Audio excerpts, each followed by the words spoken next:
You're here right now at this moment because tomorrow you want to be somebody greater than the person you are today. You see yourself succeeding, you have a vision, you have a dream.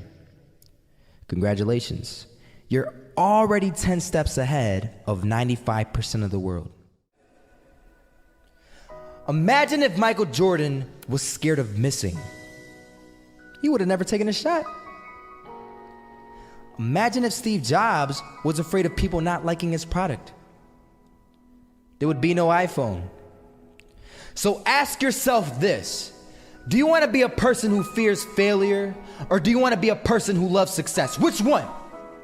Because you're going to have to pick today. And I'll tell you one thing: one is a failure and one is a success.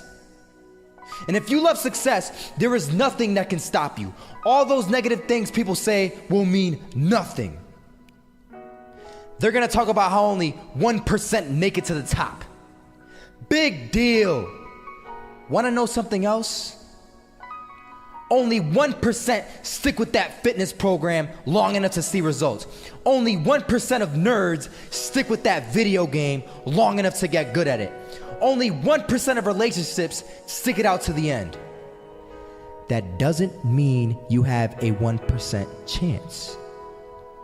It just means you can't behave like the 99%. You'll have to do something better than giving up a month from now.